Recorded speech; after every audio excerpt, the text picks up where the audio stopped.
yang dikenal dengan Al-Mashhum Al-Kabir, yang beliau meninggal pada tahun 1181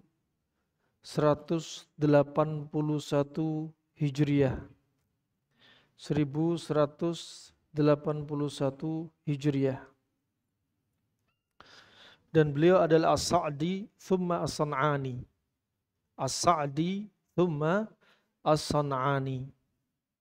Dan dahulu beliau punya guru yang sangat banyak, di antaranya Al-Allamah Ahmad bin Abdurrahman Asy-Syami, dan diberikan ijazah dari Ahlul Haramain seperti Muhammad Hayah As-Sindi dan yang selainnya. Dan termasuk salah satu tulisan beliau adalah kitab yang ada di hadapan kita. Langsung masuk dari pembahasan beliau dari kitab ini, tak luput kita mulai dengan membaca Bismillahirrahmanirrahim, berharap dengan keberkahan dari Allah Subhanahu wa taala. Bismillahi naqra hadzal kitab. Kita mulai dengan bismillah. Kita baca kitab ini, kitab yang mumti', kitab yang penuh dengan manfaat. Di antaranya manfaat hissiyah dan ma'nawiyah. Karena sebagian orang melihat bahwasannya terkadang urusan sehat dan sakit sering tertipu kita dengan perkara-perkara yang hanya hissi. Kalau sakit yang dipikir dokternya siapa, herbalisnya siapa, terapisnya siapa, obatnya apa, herbalnya apa, jenis terapinya apa. Tapi mereka tidak berpikir ketika awal sakit mereka bersabar apa enggak. Ketika mereka sakit mereka mencela takdir apa enggak. Ketika mereka sakit, berdoa enggak kepada Allah Subhanahu wa taala? Ketika sakit, marah apa enggak ketika awal dia sakit? Ketika dia sakit, dia masuk orang sabar, ridha dan bersyukur apa enggak? Ketika sakit, dia termasuk orang yang putus asa apa enggak? Ketika sakit, dia semakin banyak infak dan sedekah apa enggak? Ketika sakit, apakah dia semakin menjadikan sholatnya lebih khusyuk? Menjadikan dia sering lebih membaca Al-Quran? Menjadikan dia sadar dan akhirnya mengingat dosanya? Ini yang kadang tidak dipikirkan. Makanya judul kita malam ini, sabarmu adalah obatmu. Kita akan lalui hadis ini, hadis yang sangat indah untuk mengingatkan kita semua.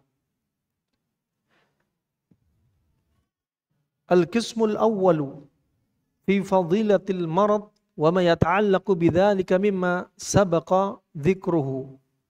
Tentang fadilah sakit dan pentingnya sabar. Al-babu al-awwalu fi fadilatil marad lil abdil mu'min. Bab yang pertama tentang keutamaan sakit bagi hamba yang beriman. An Suhaib anna Rasulullah sallallahu alaihi wasallam qaal, Nabi sallallahu alaihi wasallam telah bersabda, ajaban li amril mu'min, inna amral mu'min kullahu khairun, in asabathu sarra'u syakar fakana khairan, wa in asabathu dharra sabar fakana khairan. Hadis ini adalah hadis yang sahih. Juga ditambahkan dalam riwayat Imam Muslim, walaysa dzalika li ahadin illa lil mu'mini. Dalam sabda Nabi SAW, sungguh sangat menakjubkan perkaranya orang yang beriman. Sesungguhnya orang yang beriman, bagi dia semuanya kebaikan. Jika dia dalam keadaan merasakan kebahagiaan, dia bersyukur. maka itu terbaik bagi dia. Jikalau dia mendapati musibah, malapetaka, bahaya, dia bersabar. Dan ini yang terbaik bagi dia. Dan yang demikian ini tidak akan dimiliki seorang pun kecuali orang yang beriman.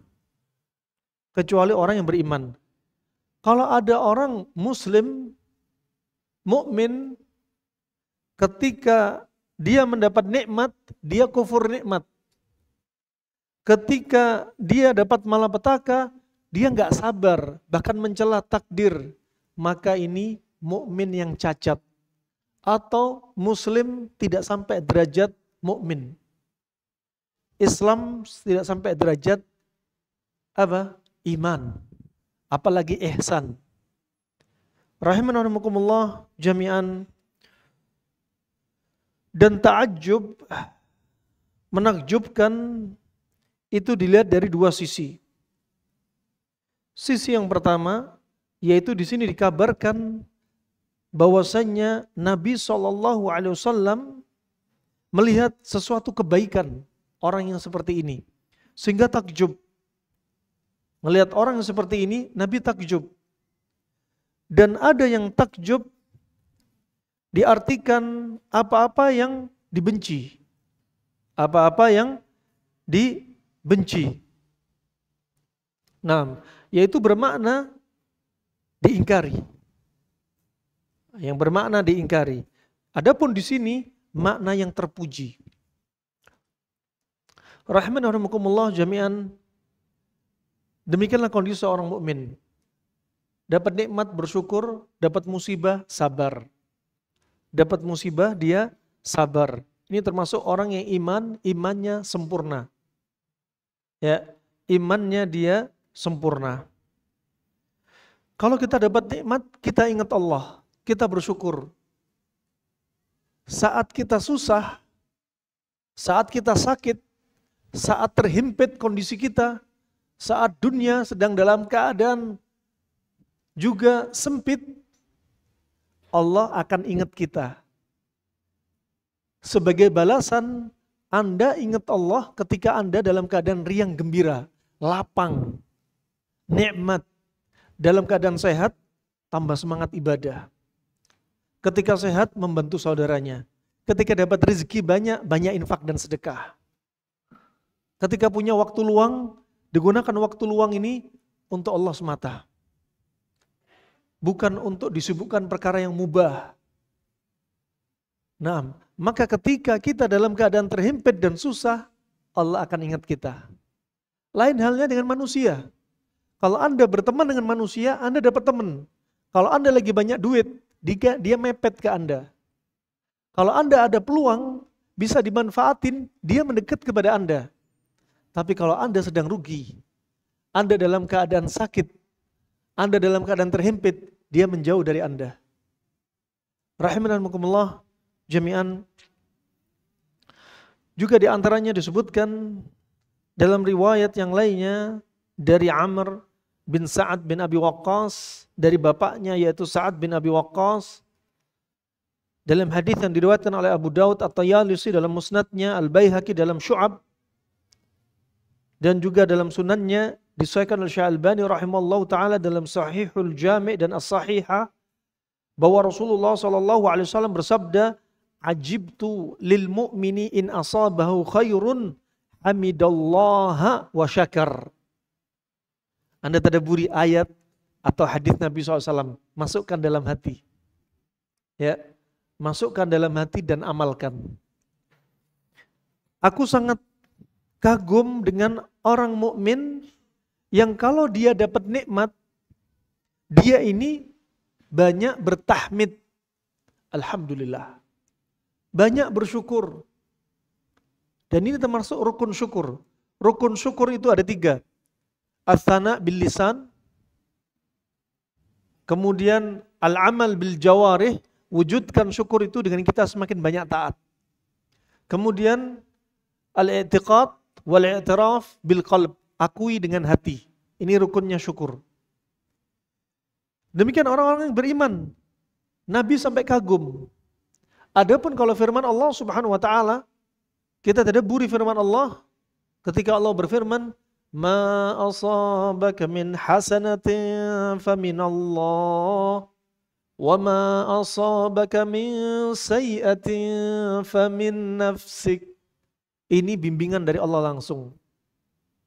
Dan jikalau Anda dapat nikmat, Anda nisbatkan nikmat kepada Allah. Tapi kalau Anda dapat musibah, dapat penyakit, malapetaka, maka nisbatkan kepada diri Anda sendiri. Nah, seperti kita sakit, nisbatkan karena diri kita. Jangan salahkan Allah. Allah tidak makan, tidak minum. Jangan Allah yang disalahkan. Dikit-dikit takdir Allah. Padahal kita sakit, kitalah yang menyerumuskan diri pada penyakit. Ada yang sakit karena tidur terlalu sedikit. Ada yang sakit karena kebanyakan makan. Ada yang sakit karena suka nyimpen dendam, amarah, sedih berlebihan. Ada yang sakit gara-gara suka dandan, suka pamer, sehingga dia kena ain. Pandangan mata yang berbahaya. Ada yang anaknya sakit gara-gara dia sering pasang status anaknya. Siapa yang salah? Jangan Allah yang disalahkan, tapi diri kita lah yang salah. Nah, hamidallah wa syakar. Demikian kalau dia dapat nikmat, banyak bersyukur kepada Allah. Wa in asabahu syarrun hamidallahu wa sabar. Kalau dia dapat kejelekan, dia tetap apa? Bertahmid, alhamdulillah. Dan dia sabar. Termasuk kalau ada teman keluarga kita yang wafat, alhamdulillah. Qaddarallahu wa ma syaa fa'al. Alhamdulillah. Ada saudara meninggal, teman meninggal, alhamdulillah. Syakar, hamidallah, dia tetap bertahmid, alhamdulillah. Dapat musibah, ya, ada sesuatu yang dia cintai hilang, alhamdulillah. Dan kemudian sabar, dia bersabar.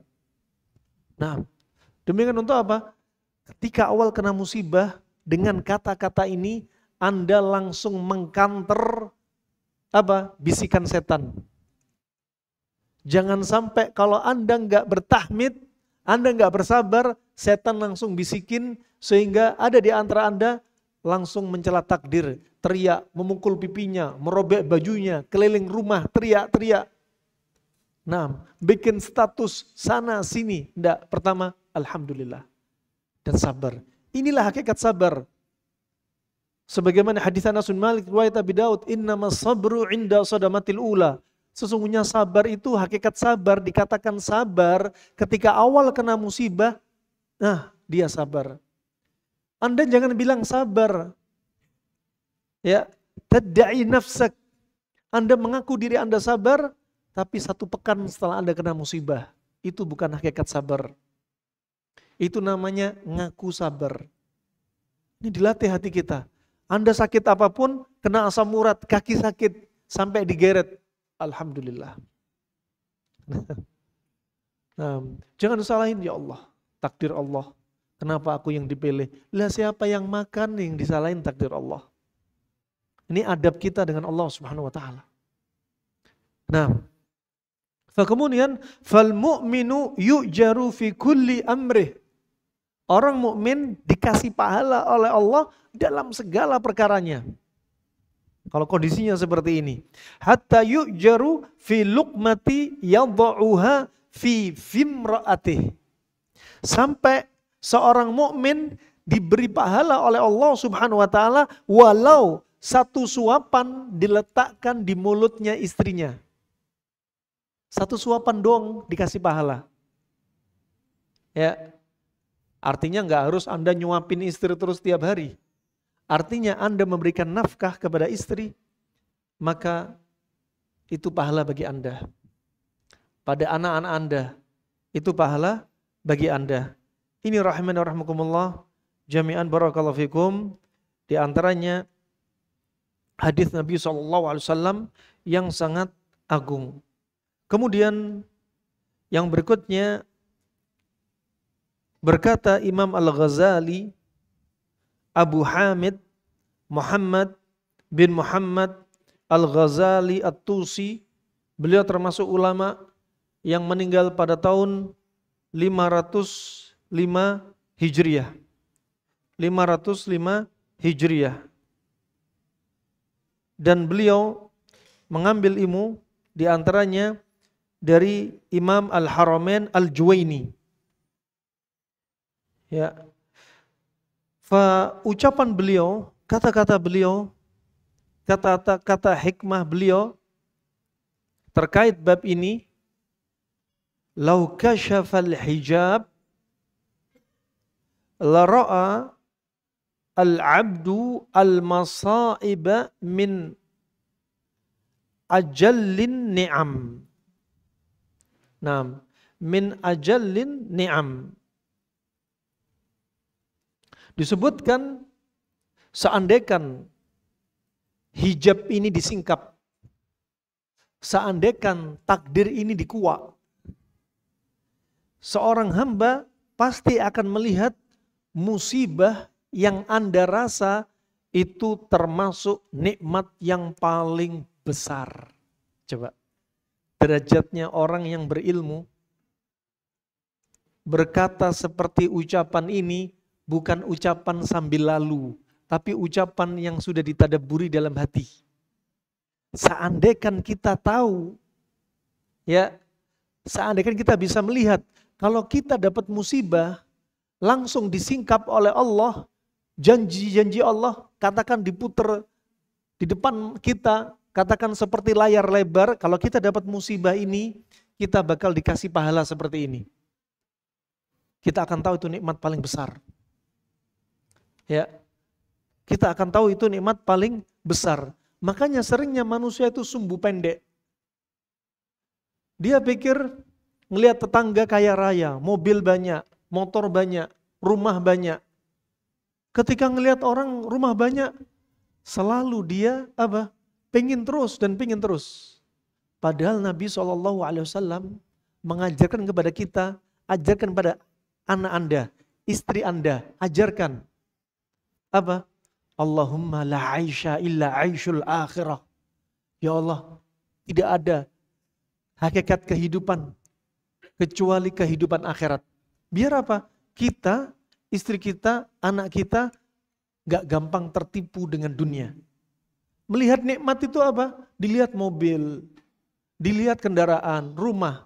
Padahal kita sehat, hati kita dikasih kekayaan, syukur. Itu nikmat lebih besar daripada mereka punya mobil, rumah banyak, tapi gak bersyukur. Kadang rumah banyak, mobil banyak, gak pernah datang ke masjid. Uang banyak, rumah banyak, jarang infak sedekah. Anda yang uang ala kadarnya, tapi uang dikeluarin terus. Mereka gak punya seperti kekayaan pada hati Anda. Nah, subhanallah, kadang kalau dapat musibah, seolah-olah dia dapat musibah yang paling besar. Yang lain musibahnya kecil. Anda perhatikan, kalau Anda dapat musibah malapetaka, lihat yang musibahnya lebih besar daripada Anda. Jangan lihat orang yang musibahnya lebih ringan daripada Anda. Biar Anda selalu qanaah walaupun Anda dapat musibah. Anda dapat musibah, misalkan ekonomi terhimpit, rumah bocor, sedang di PHK. Nah, mungkin belum bisa bayar listrik, sampai ada yang dapat air susah. Kita nggak ada apa-apanya dibanding orang Suriah, orang Palestina. Itu pikir terus. Kalau Anda lihat dunia, lihat yang di bawah, jangan lihat di atas terus. Kalau Anda lihat di atas terus, nggak jadi orang qanaah. Ya, sudah punya mobil, ngelihat mobil lain. Punya motor, lihat motor lain. Ya, sudah punya rumah, lihat rumah yang lain. Nah, gak qanaah, lihat yang di bawah. Tapi kalau lihat musibah, lihat yang di atas. Nah, sehingga apa? Selalu jadi orang bersyukur. Ingat, setan, qarin, diantaranya disebutkan Allah, inna nafsa la'ammaratun bisu. Selalu membisikkan kepada keburukan, kejelekan. Apalagi kalau Anda punya cerita yang dijuluki jin nasab, jin wirathi. Kalau ada dada Anda kena salah satu masalah, punya dendam, Ada yang sedih berlebihan, ada yang marah, ada yang hubud dunia, ada yang candu film porno, ada yang candu narkoba, ada yang candu biasa makan uang haram. Ini setan pengaruhnya semakin kuat. Tiba-tiba akhlak Anda bisa berubah. Tiba-tiba muncul penyakit pada diri Anda. Nah, dan demikianlah bioritme. Kalau kita melakukan satu hal yang dilarang oleh Allah Subhanahu wa taala, tiba-tiba tubuh kita sakit. Keluar dari kebiasaannya. Keluar dari kebiasaan tubuh kita. Dan saat itu akan muncul penyakit. Rahimanarahmukumullah jami'an. Barakallahu fikum. Allah Subhanahu wa taala telah berfirman, wa an takrahu wa asa an takrahu syai'an wa huwa khairul lakum wa asa an tuhibbu syai'an wa huwa syarrul lakum wallahu ya'lamu wa antum la ta'lamun. Tadabburi ayat ini juga. Wa asa an takrahu syai'an wa huwa khairul lakum. Bisa jadi apa yang Anda benci itu baik bagi Anda. Cocok Imam Ghazali sebenarnya bisa jadi mentadabburi ayat ini. Apa yang kita benci padahal itu baik. Baik untuk siapa? Baik untuk kita. Yang terbaik. Makanya kalau doa, ya Allah jadikan yang terbaik untukku ya Allah. Kadang kita minta sesuatu, ngeyel mintanya. Oh, minta terus. Paling enak minta yang terbaik dari Allah Subhanahu wa taala. Nah, wa asa an tuhibbu syai'an, dan bisa jadi Anda menganggap sesuatu itu baik tapi buruk bagi Anda. Buruk bagi Anda. Ya. Dan Allah lah yang tahu dan Anda enggak tahu. Kalau mau cerita kayak gini kisahnya banyak banget. Demi Allah banyak banget. Anda mau lihat di YouTube, video pendek di Instagram dan lainnya. Dimisalkan kisah-kisah yang nyata memang. Seperti yang mungkin Anda pernah lihat, ada seseorang berdiri di pertigaan, tiba-tiba semut gigit kaki dia. Sampai dia marah sama semut, sampai semutnya diinjek dan dia pergi dari tempatnya semut. Ternyata berapa detik kemudian ada mobil yang kecelakaan muter lewat di tepi dia. Ketika dia tadi berdiri di situ, dia pasti kena. Tapi melalui semut dia pergi dan diselamatkan oleh Allah. Dia pikir dia ini benci sama semut. Tapi dengan dia kena semut, dia pergi, Allah inginkan kebaikan untuk dia. Ini contoh ringan saja. Kadang kita mendapat sesuatu langsung marah. Langsung emosi. Padahal Allah inginkan kebaikan untuk dia. Seperti ketika Anda sakit. Kadang ada orang yang suudzon dengan Allah Subhanahu wa taala. Contoh, ada anak Anda sakit. Kena tipes. Ya, demam. Gak nafsu makan, lidahnya pahit, lidahnya warnanya putih. Orang kena tipes biasanya demam dari maghrib sampai subuh di awal pekan. Pekan kedua demam terus menerus. Pekan ketiga demam berkurang. Anda perhatikan, ini sebenarnya kebaikan Allah untuk anak Anda. Ketika anak Anda kebanyakan minum air, banyak makan minuman instan, banyak minum es, liver dingin, limpa dingin, misalnya kena tipes. Dan tubuh dia yang dingin dijadikan oleh Allah demam. Dengan demam dihilangkan kelembapan dan dingin yang tadi numpuk. Kadang orang langsung mencela takdir, ya Allah kenapa Allah pilih anak saya? Ya Allah, kenapa takdir tidak pilih-pilih orang? Padahal saya sudah sedikit duit, tapi anak saya sakit, saya bakal tambah uang ke rumah sakit. Padahal ada keindahan di sini. Dijadikan demam, gak nafsu makan, lidah pahit. Lidah pahit alarm, liver dia sedang lemah. Nafsu makan berkurang agar anak Anda gak lagi makan sembarangan, gak lagi makan banyak makan. Seandainya liver, perut, lambung, ginjal, jantung bisa bicara, nak, kau jangan makan sembarangan lagi nak. Biarkan racun pada tubuhmu nak, kami bersihkan nak. Dengan perintah Allah nak, kami bersihin. Allah yang jadikan kita seperti ini nak. dibersihin. Makanya kalau anak sakit, jangan dipaksa makan. Jangan dipaksa minum. Kalaupun mau dikasih makan, dikasih minum, kasih makanan yang bukan pantangan bagi dia.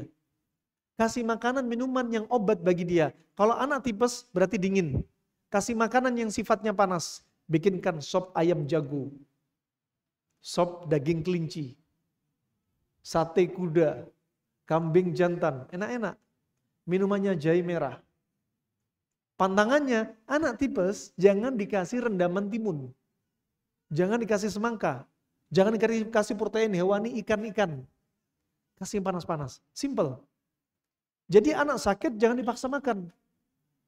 Dalam salah satu hadis yang diperselisihkan oleh para ulama, dilemahkan oleh Imam Nawawi, Imam Bukhari, Syekh Muqbil rahimallahu ta'ala, akan tetapi disahkan oleh Syekh Albani rahimallahu ta'ala. Kalau hadis ini lemah, tapi maknanya dibenarkan oleh ulama ahli pengobat. Kalau hadis ini sahih seperti prasangka Syekh Albani rahimallahu ta'ala, maka hadis ini mukjizat dari Allah subhanahu wa ta'ala. Apa bunyi lafadznya? La tukrihu mardakum bita'am wa syarab fa innallaha tabaraka wa ta'ala yut'imuhum wa yuskihim. Jangan paksa orang sakit untuk makan dan minum karena Allah lah yang memberi makan dan minum. Jangan paksa. Seandainya hadis ini lemah tapi maknanya dibenarkan para ulama ahli pengobat. Ya. Jangan paksa makan minum. Anda lihat kucing, anjing, burung merpati, ayam, ular sekalipun kalau sakit dia nggak mau makan. Dan itu bioritme tubuh dia. Allah jadikan pada makhluk Allah subhanahu wa ta'ala. Fasubhanallah, Allah lah yang memberi makan dan minum. Bagaimana cara Allah memberi makan minum? Ketika dia sakit, dibikin demam. Leukosit naik. Kekebalan tubuh semakin naik. Sel yang tua dibuang, diganti sel yang muda. Nah, itu ketika sakit. Oh ini Allah makanya menjaga diri kita, di tubuh kita sudah ada sistem. Laqad khalaqnal insana fi ahsani taqwim. Sungguh Allah telah menciptakan manusia, kami ciptakan manusia dengan sebaik-baik ciptaan. Anatomi, fisiologi, termasuk ketika sehat, ketika sakit. Allah tahu betul. Allah yang menciptakan tubuh kita, Allah yang mengabarkan dari firman-Nya dan hadis Nabi SAW. Bagaimana tubuh kita? Ini rahmatan dan rahmatullah jami'an. Sekali lagi kalau Anda sakit, jangan pernah suudzon kepada Allah Subhanahu wa taala. Jangan pernah suudzon kepada Allah Subhanahu wa taala. Bisa jadi kita sakit karena dosa kita, bisa jadi biar kita jadi manusia yang ingat kepada Allah untuk selalu bersyukur. Coba kalau kita nggak pernah sakit, kita akan jadi orang sombong, ujub dan akhlaknya akhlak Fir'aun. Demikian kata Ibnu Qayyim rahimallahu taala. Kadang banyak duit, bisnis, kontraktor banyak duit, ada saatnya sepi. Dia akan ngerasa, ya Allah, betapa nikmat waktu itu. Ketika dia sakit, dia ingat, ya Allah, ketika sehat, aku jarang ke masjid. Ketika sakit, pengen berkhayal, sembuh cepat ke masjid. Nyesel nggak ke masjid. Nah, ini barakallahu fikum. Kemudian disebutkan dalam hadis Abi Hurairah radhiyallahu an, qala Rasulullah sallallahu alaihi wasallam, "Man yuridillahu bihi khairan yusib min." Akhrajahul Bukhari. Hadis riwayat Imam Bukhari, riwayat Imam Ahmad, Al-Baghawi dalam Syarh Sunnah dan dalam tafsirnya, juga riwayat Imam Malik, juga Ibnu Hibban, juga Al-Qaddai dalam Musnadnya, juga An-Nasa'i. Kata Nabi SAW, barang siapa yang Allah inginkan pada dia kebaikan, dia akan dikasih musibah. Jadi musibah itu bukan berarti apa? Divonis, nih orang sakit nih pasti banyak dosa. Jangan suudzon juga. Allah kalau menginginkan kebaikan, Allah akan coba diri dia. Ya, Allah akan coba diri dia. Dalam hadis yang lainnya Nabi SAW bersabda, ya, innallaha idza habba qauman ibtalahum faman radiya falahu radhi wa man sakhita falahu sukhut. Allah kalau cinta dengan satu kaum pasti Allah akan coba. Kalau dia dicoba oleh Allah, dia ridha, Allah juga ridha. Kalau dia marah, Allah marah. Di sini berarti kalau Anda sakit, kalau Anda dikasih cobaan dan Anda ridha, Allah ridha. Tapi kalau Anda enggak terima, Anda marah, justru Allah akan marah dan dosa Anda enggak dihapus. Gak ada solusi bagi kita kalau dapat musibah, sabar, ridho, syukur. Jangan marah. Dan senantiasa Anda akan dikasih cobaan. Semakin kuat iman Anda, terus dikasih cobaan. Bukan berarti, aku gak mau dicoba, sudah capek. Mending imannya lemah saja. Bukan. Nabi SAW bersabda, La yazalu al-bala bil mu'min wal mu'mina fi nafsihi wa mali wa waladi hatta yalqallahu wa ma'alaihi khati'ah. Senantiasa Allah akan coba kepada Anda orang mukmin mukminah pada diri Anda, anak Anda, harta Anda. Sampai kapan? Sampai Anda menghadap Allah nggak punya dosa. Di dunia dicoba, digugurkan dosa terus. Ya, di alam kubur juga gugurin dosa. Di padang mahsyar demikian. Sampai menghadap Allah di depan pintu surga sudah nggak ada dosa Anda, siap dimasukkan surga. Menghadap Allah tanpa sedikit dosa. Rahimankumullah jami'an.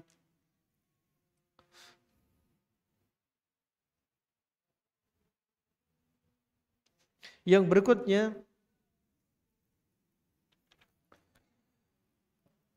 dari hadis yaitu hadis Abi Hurairah radhiyallahu an Nabi sallallahu alaihi wasallam qala Allah taala, bahwasanya Allah berkata, Allah berfirman dalam hadis Al-Qudsi, riwayat Imam Bukhari dalam tarikhnya, riwayat Abu Daud, Ibnu Sa'ad, riwayat Imam Ahmad, Abu Ya'la dari Muhammad bin Khalid As-Sulami an abihi an jaddi, dan hadis ini dilemahkan oleh Syekh Al-Albani rahimallahu taala. Dilemahkan oleh Syekh Al-Albani rahimallahu taala. Ya, innal mu'min minni bi'ardi kulli khairin ila an anzi'a ruhahu min baini jambai wa huwa yahmaduni. Riwayat Al-Hakim. Riwayat Al-Hakim.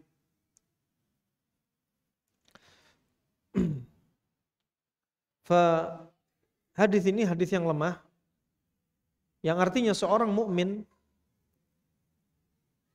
dia akan ditampakkan padanya semua kebaikan sampai sekiranya dia dikasih cobaan oleh Allah Subhanahu wa taala dan selalu bersyukur dalam keadaan riang gembira atau dalam keadaan susah. Ya, sampai ajalnya datang pun dia tetap dalam keadaan beristislam, berpasrah diri kepada Allah Subhanahu wa taala. Berpasrah diri kepada Allah Subhanahu wa taala, dan dia tidak putus asa dalam ibadah, selalu taat.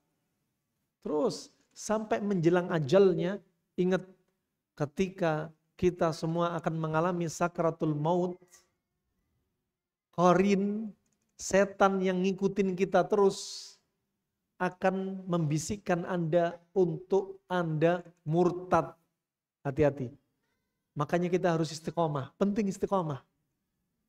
Ya, penting istiqomah. Lihat, innamal a'mal bil khawatim. Amalan tergantung dari akhirnya. Berapa banyak orang meninggal harusnya mengucapkan asyhadu an la ilaha illallah wa asyhadu anna muhammadar rasulullah atau la ilaha illallah.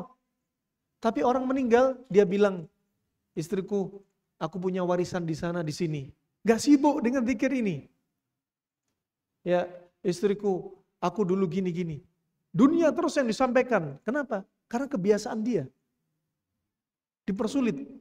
Dan setan membuat dia susah untuk mengucapin la ilaha illallah atau asyhadu an la ilaha illallah wa asyhadu anna muhammadar rasulullah. Makanya ciri-ciri orang yang meninggal dalam keadaan husnul khatimah, dahinya berkeringat. Dia berjuang melawan makar setan ini.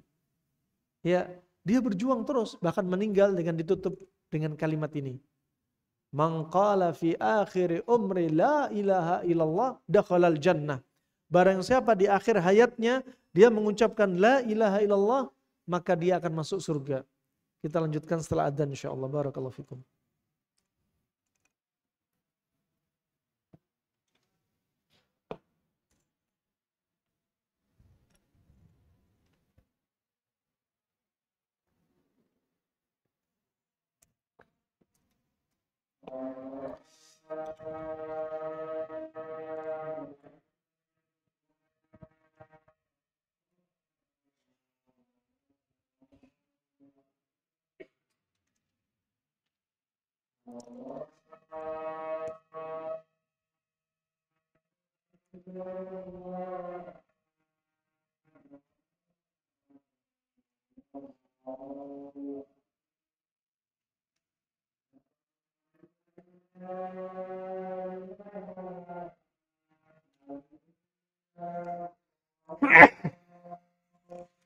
Alhamdulillah.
Baik, kita lanjutkan. Hadis yang sebelumnya yang kami lewati sebenarnya hadis yang lemah. Ya, hadis yang lemah. Tetapi berikutnya hadis Abu Hurairah yang kita baca bahwasanya Allah Subhanahu wa taala berkata atau berfirman, ini adalah hadis yang disebutkan Al-Munawi, diriwayatkan beliau juga dari Ibnu Abbas dan Abu Hurairah, riwayat At-Tirmidzi, juga di antaranya riwayat Imam Ahmad, disahkan oleh Syekh Al-Albani rahimahullah ta'ala dalam Sahihul Jami'.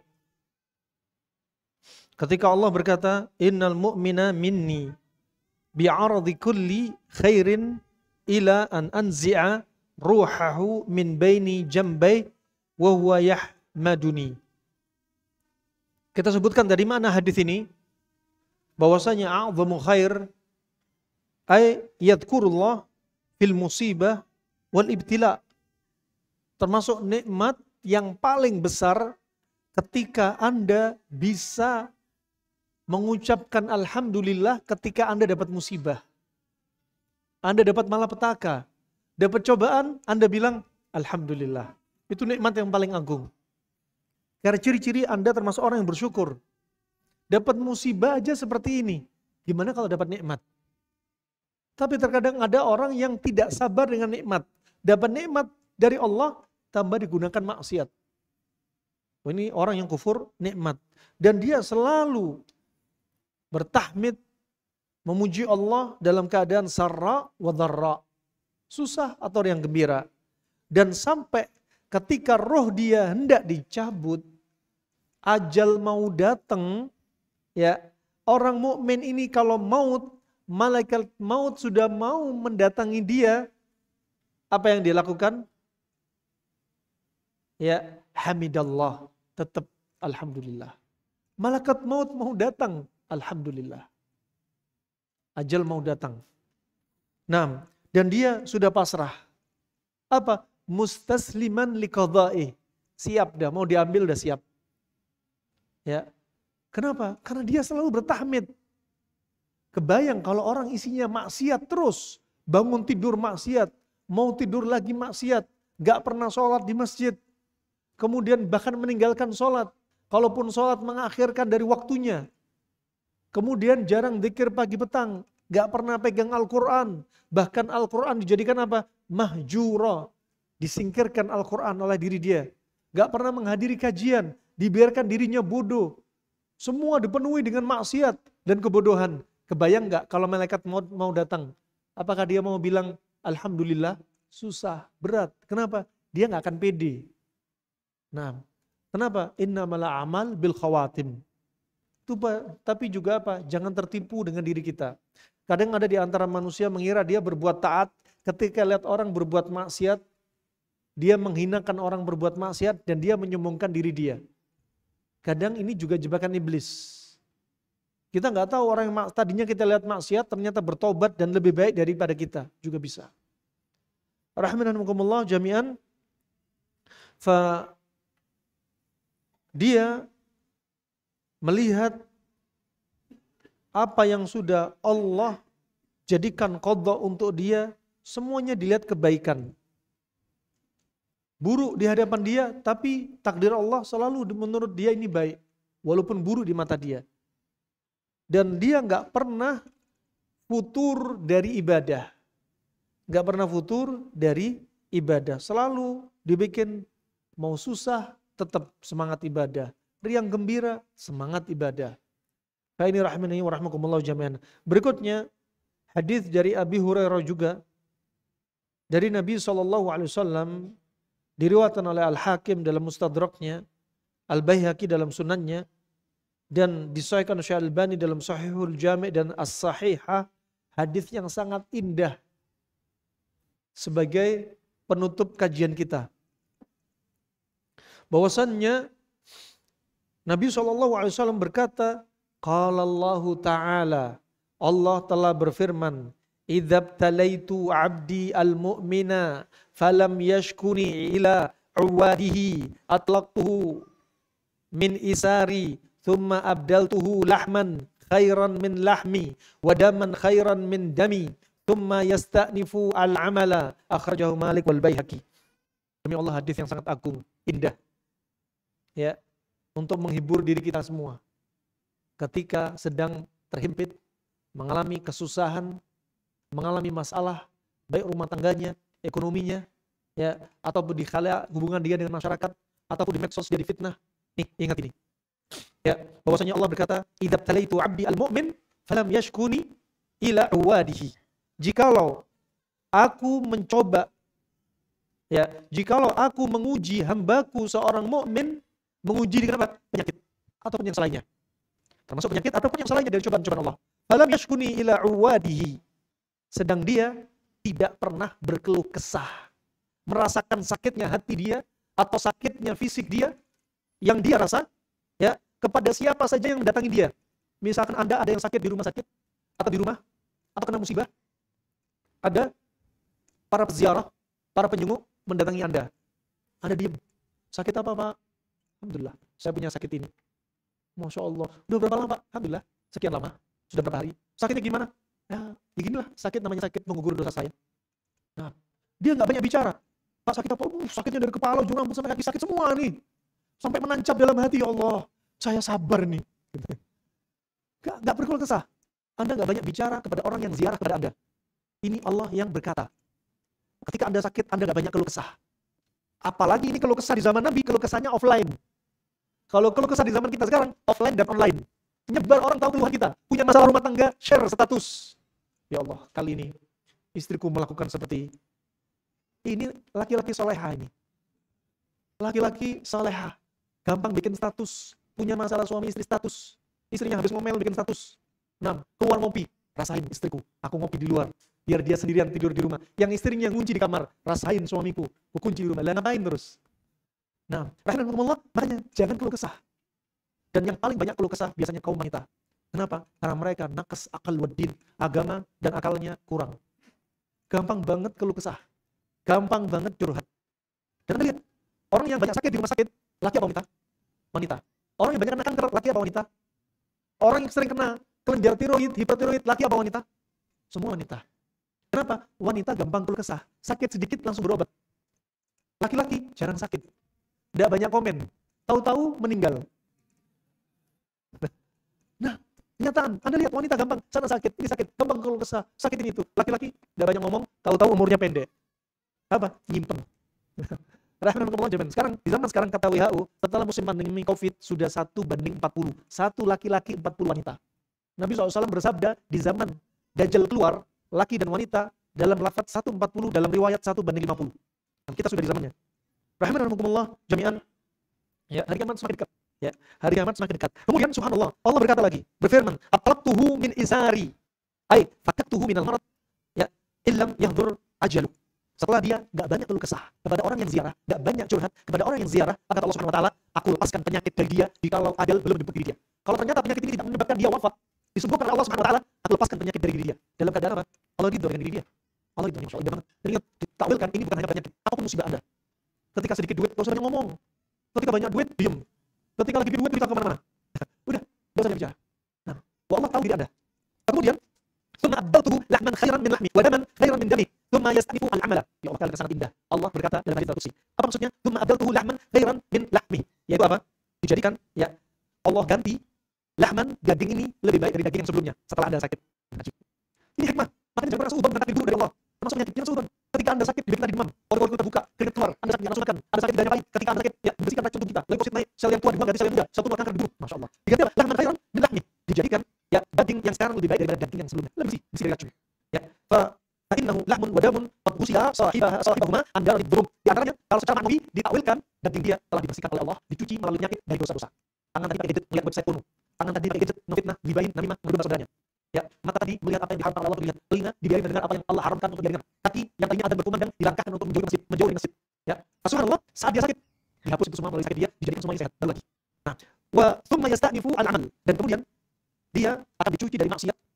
Dan kemudian, ya, digugurkan dosa dia dari kejelekan-kejelekan ini seperti apa? Wa yakhruju minhu kayaumi waladatuhu ummuh. Setelah dia sakit, dia keluar dari sakitnya seperti apa? Seperti hari yang saat itu dia dilahirkan oleh ibunya. Masya Allah, dibersihkan dosanya, kotorannya dibersihkan. Kotorannya juga dibersihkan. Alhamdulillah, dan hadis yang sangat indah. Ya, dibersihkan dari kotoran-kotoran dan saat itu dibersihkan dari dosa, racun hissi ataupun racun ma'nawi. Racun hissi dari penyakit-penyakit kelembapan, racun dalam tubuh, atau racun ma'nawi dari dosa-dosa. Kemudian apa? Dia memulai hidup baru dan amalan baru. Ya. Allah bersihkan penyakit dan dosa dia. Tentunya dengan syarat apa? Dengan syarat dia sabar. Kalau dia tak sabar, dosa dihapus. Maka dapat muka Allah Subhanahu wa taala. Sakit sekian lama rugi. Sudah berobat rugi karena sabar. Membutuhkan waktu sangat lama berobat tapi dia tak sabar rugi. Jadi bangkrut karena sabar. Dari Allah. Ini rahmatullah jami'an. Kemudian hadis yang terakhir. Hadis yang terakhir. Ada di antaranya hadis yang disebutkan dalam lafaz yang lainnya diriwayatkan Imam Malik dalam Muwatta ma ja'a fi adil marid, juga Abdul Bar dan Tamhid dan Ibnu Syajari, dan hadis ini punya syahid sehingga menjadi hasan ghairi yang disebutkan dalam lafaz yang lainnya dalam al-abdu. Kalau ada hamba yang sakit, ba'athallahu ilaihi malakain, dikirim dua malaikat. Ada hamba Allah sakit, dikirim dua malaikat. Fayaqul, kemudian malaikat berkata, "Undur madza yaqulu li uwalihi." Lihat apa yang diucapkan si sakit ini kepada orang-orang yang ziarah kepada dia. Fa in huwa iddaqalu idaqalu hamidallah. Kalau orang yang berkunjung kepada dia menziarahi si sakit, orang yang sakit berkata, "Alhamdulillah." Rafa'u dzalika ila Allah. Kabar ini diangkat kepada Allah. Anda sakit, dikunjungi orang sakit, Anda banyak dosa. Anda ditanya, dia bilang, "Alhamdulillah." Kabar ini dibawa malaikat kepada Allah Subhanahu wa taala. Wa huwa a'lam, dan Allah tahu, paling tahu. Fayaqulu, kemudian Allah berkata, "Li 'abdi," pada hambanya, "In ana tawaffaituhu an udkhilahu al-jannah." Seandainya aku wafatkan orang ini gara-gara sakitnya, aku akan masukkan dia ke surga. Masyaallah. Ya, wa in syafaituhu an dilahu lahman khairan min lahmi. Kalau aku sembuhkan dia, maka aku akan ganti daging dia lebih baik daripada daging sebelumnya. Dibersihkan daging dia dari penyakit, dibersihkan daging dia dari dosa-dosa. Ya, wa daman khairan min dami, dan darahnya dibersihin. Dibersihkan darahnya, darah kotor dibuang, sel darah putih naik, ya, termasuk darah yang penuh dengan dosa dibuang, diganti darah yang baru. Ya, makanya orang sakit enggak langsung makan, ternyata darah semakin bersih. Semakin Anda banyak makan, darah semakin kotor. Makanya dalam satu pekan ada puasa Senin Kamis, dalam satu bulan ada Maulid, dalam satu tahun ada Ramadan. Ternyata puasa-puasa ini untuk membersihkan kita, darah kita, otot kita dari penyakit-penyakit. Fa kemudian la an ukaffira sayyi'ati, dan aku akan bersihkan, gugurkan dosa dia. Ya Allah, kita hanya mengucapkan Allahu Akbar. Coba indah. Selama ini apa? Binadhin al-qasir, dengan sudut mata pandangan mata kita yang pendek, kita selalu suudzon sama Allah, enggak boleh. Sakit suudzon. Sedang masalah makan suudzon sama Allah, sedang ini itu suudzon. Nabi bersabda 3 sulukatnya, Nabi mengingatkan, la tamutanna ahadukum illa wa huwa yuhsinu dzan bi rabbih. Janganlah engkau wahai para sahabatku, salah satu dari kalian wafat, jangan sampai wafat kecuali selalu kalian ini berbaik sangka kepada Allah. Jangan salah sekali buruk sangka sekali pun kepada Allah Subhanahu wa taala. Nah, Bapak pernah saya coba ada diri saya sendiri mengingat diri seperti ini. Pernah ketika saya di depan rumah ada pawang lebah. Pas lagi jalan terbang lebah, di depan mata langsung menancapkan racunnya, lebahnya di bawah mata persis. Hamba Allah jaga, tidak langsung dimakannya, di bawah mata. Pertama kali, alhamdulillah. Coba, alhamdulillah. Ya, jangan berusaha. Demi Allah, harusnya mata ini bakal bengkak banget. Semakin jantung kita jengkel, pembuluh darah semakin lebar, racun masuk, pembuluh darah semakin menyebarin racun bakal bengkak. Alhamdulillah. Ridho. Subhanallah, habis sengat. Ya, apa yang terjadi? Kok mata sebelah kanan tambah cerah, jernih. Untuk apa? Ini terapi akupunktur untuk menghilangkan lebaran di mata. Alhamdulillah. Nah, padahal sudah mau kajian. Disengat ya Allah. Kalau sampai kajian, mata lebam dipikir untuk keluar nanti. Ternyata alhamdulillah nggak lebam. Nggak kelihatan tahu yang bisa lebah. Lebahnya mati. Nah, ada pun sengat lebah nggak boleh. Kenapa nggak boleh? Karena setiap Anda mengingatkan lebah akan mati. Berarti membunuh lebah. Lebah termasuk salah satunya hewan yang nggak boleh dibunuh. Tapi kalau tadi lebah niat bunuh diri, ya, disengatin terus mati. Nah, kemudian alhamdulillah jami'an. Yang berikutnya, ya, hadis riwayat Tirmidzi juga Al-Maqdisi dalam Al-Mukhtarah dan hadisnya disahihkan Syekh Al-Albani rahimahullah taala dalam Shahihul Jami' juga sahihah.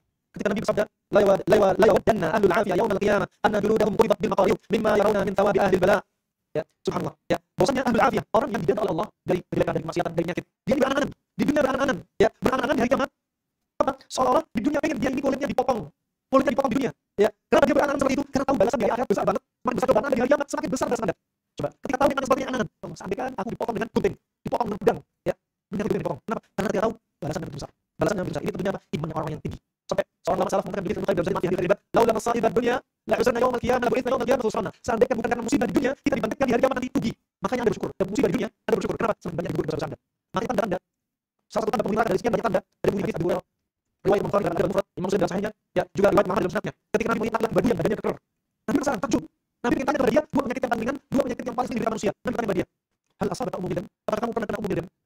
Kemudian orang badu bertanya, ma umumil dam? Apa itu umumil dam? Kemudian Nabi jawab, harun baina juld wal abad, yaitu demam panas pada kulit dan otot. Kata orang badu, masa umumil dam abada. Seumur orang enggak pernah kena umumil dam. Kemudian Nabi bertanya lagi, hal tasabja'ta? Apa kamu pernah kena pusing? Kemudian orang badu jawab, mas sudah, apa itu pusing? Coba, demam enggak tahu. Pusing enggak tahu. Nah, kemudian jawab Rasulullah SAW, pusing adalah dari sini kita tahu. Pusing menurut bahasa wahyu. Pusing adalah yang tadi fi ras wa yadribu al-asab. Pusing adalah angin yang numpuk di kepala dan menekan saraf. Ini bahasa wahyu. Ya, pusing banyak. Kata Suyuti pusing ada 20 jenis. Kata dokter saraf di zaman sekarang, pusing juga ada 20 jenis. Lihat para ulama enggak ketinggalan zaman. Enggak punya laboratorium, enggak punya rumah sakit khusus, enggak punya MRI, enggak punya CT scan, enggak punya ya radiografi, enggak punya apa-apa, tapi dengan taufik dari Allah mereka enggak ketinggalan zaman. Pusing adalah salah satu jenis pusing dari sekian banyak pusing yang disebutkan wahyu salah satunya. Pusing adalah angin numpuk di kepala dan menekan saraf. Contohnya orang vertigo, migrain pusing. Kalau orang vertigo sendawa dia nyaman. Karena ada uap yang numpuk. Nah, contoh. Kalau uap numpuk bisa keluar, kena jantung, jadilah syawsah kata Habib Hajar. Syawsah kalau bahasanya kita angin duduk. Kalau bahasanya dokter angina pectoris. Ini karena angin. Jadi biasanya sering terkena, yang sering jadi korban di antaranya siapa? Orang yang sering gadang, orang mempertahankan matanya terus makan terus. Angin numpuk karena timbul apa? Permukaan makan gas. Syahidnya di sini, orang badu bilang aku enggak pernah kena pusing. Setelah orang badu ini pergi, Nabi berkata kepada para sahabatnya, kalau kalian lihat diri di penghuni neraka, lihat laki-laki tadi, seumur hidup pernah sakit. Kalau saya bertanya bapak-bapak, siapa yang pernah sakit? Jangan makan. Bukan puji orang sakit. Kenapa? Karena ada sakit menggugurkan dosa Anda. Dari beda dia kiamat semakin banyak dosa dihapus. Tapi ya jangan geraham. Saya enggak mau sebut, saya mau sakit terus. Biar gugur banyak dosa nih. Nah, insyaallah saya bisa sampaikan, kita masuk sesi tanya jawab. Anda menderita penyakit ayam sudah terus 10 tahun, minum obat rutin dengan resep dokter. Minum 2 kali sehari dan tetap kena kambuh kejamnya. Lalu dokter sempat menaikkan dosisnya dan saat ini sudah 4 bulan sakit kepala kiri kanan. Dokter hanya beri paracetamol, tapi tetap juga sakit. Bagaimana efek? Nah, ayam itu ada dua. Ada ayam yang medis, ada non medis. Ayam yang medis seperti kasus yang disebutkan Imam Bukhari dalam riwayat hadis, kisahnya Imam Sabda, kisahnya wanita yang kulitnya hitam yang minta didoakan Nabi, ya Rasulullah, ini usra. Aku wanita yang kena epilepsi. Ya, doakan untukku ya Rasulullah untuk disembuhkan. Kemudian kata Nabi SAW, in sabarti falakil jannah. Kalau kau sabar, kau akan masuk surga. Wa in da'autu laki fasyufin. Kalau aku doakan kamu, kau akan sembuh. Kemudian kata wanita ini, ya Rasulullah, biar aku sabar dengan ayamku. Aku pengen surga, tapi tolong doakan ketika aku kambuh, ketika aku kena ayam, agar tidak tersingkap auratku. Di sini menunjukkan yang menutup hijab itu bukan wanita kulit putih saja, bukan hanya wanita cantik saja. Semua mau cantik gak cantik pakai hijab. Nah, mau tua muda pakai hijab, tutup auratnya. Kemudian yang satunya ada Ummu Zufar. Ummu Zufar ini kena ayam gara-gara gangguan jin dari kasus. Ada yang ayam gara-gara jin nasab. Anda harus perhatikan Bapak. Ada anak kecil, baru usia berapa bulan, baru usia berapa tahun. Dia padahal gak ada riwayat kejang, demam sampai kejang, gak ada. Tapi tiba-tiba kena ayam. Curigai jin nasab. Ya, tiba-tiba kena ayam. Ternyata apa? Kadang ada ritual-ritual. Ada yang bilang ini anak namanya Abdullah Abdurrahman, terlalu berat bagi dia. Nama ini berat bagi dia. Diganti namanya Alex aja. Karena Abdullah Abdurrahman nama yang terbaik. Jadi berat. Ya, akhirnya ganti nama Alex. Akhirnya apa? Nyembelih ayam cemani. Nyembelihnya pun di Banten. Nah, ini bisa bikin orang kena